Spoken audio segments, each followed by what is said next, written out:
Good afternoon and welcome to day one of the Security Watch India conference on December 9, 2009. This is the post-lunch session and I have the pleasure of having with me Dr. Tobias Feakin. Dr. Feakin, welcome to India and welcome indeed to the Security Watch India conference, sir. Thank you very much, Raghav. Dr. Feakin, I wanted to know, what is it that the RUSI, the Royal United Services Intelligence, actually does? Is it a government body? And what is its clientele? What is its real output really like? Okay, the Royal United Services Institute, it's a think tank, which is an independent think tank of government, which looks at various defence and security issues. We have three different departments, one of which looks at international security issues, if you like, the diplomatic elements of the security discourse. We have a military sciences department, which looks at how the military prepares for warfare, how it fights battles, how it equips itself. And we have my department, which is national security and resilience, and my department really looks at non-traditional security issues, be it terrorism, be it resiliency issues, be it even how we respond to climate-driven environmental disasters within the UK. Our organisation was actually established in 1831 by the Duke of Wellington, so we were really established as a place that the officers could go and educate themselves in when a war wasn't actually ongoing. So, that's a bit of background to what we are. Does the United Kingdom feel that threats such as the environment, whether flooding or earthquakes or perhaps even industrial rioting or industrial unrest or the economy as such, are those greater threats than say terrorism per se?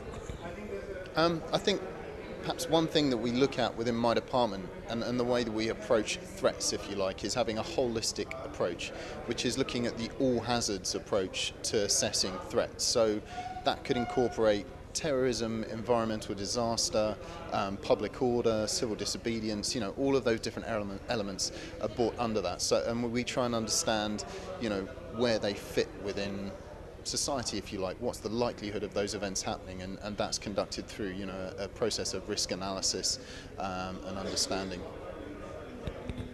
Here in India, we are such a massive country, but I guess the UK knows us very well. 200 years of experience plus, right? Given the fact that we face, we have such an extensive geography, we're not an island nation, we have porous borders, and that there is no one solution to all of India's security problems, what would be a good way of actually holistically combining all of these, just as you are at the RUSI? And are you working on any such institutional arrangements with people here in India for the same? Sure. My goodness, that's a big question. In terms of likening the work that we do to a way a government would assess these threats, there's not so much similarity. I guess if I related it to the UK government approach, they have a secretariat called the Civil Contingency Secretariat, which essentially conducts all the threat assessments for natural hazards, for emergency preparedness, and tries to understand what are the greatest risks that face us as a country, and they try and coordinate as best as possible, the different services. Within the UK, we still have massive issues with our different blue light services, if you like, coordinating with one another, speaking to one another and responding to emergencies. There are still difficulties there.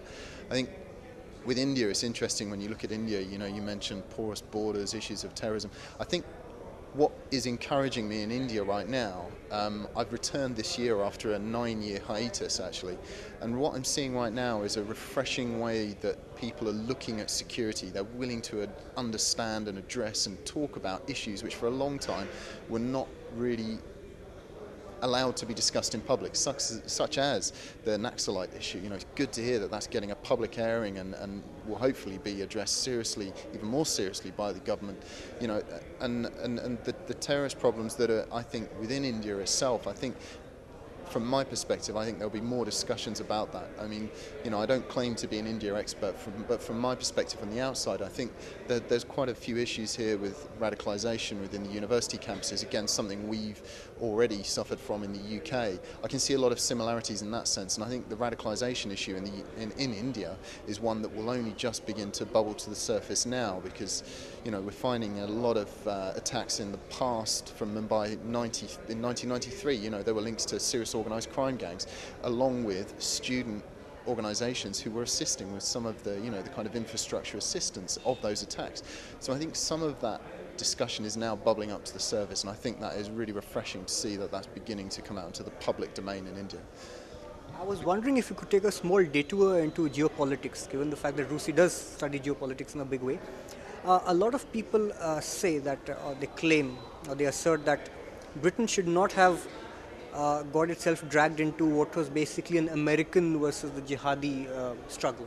And that Tony Blair, by bringing UK to the forefront of the war against terror, brought in Britain into unnecessarily a whole lot of exposure that was really not required.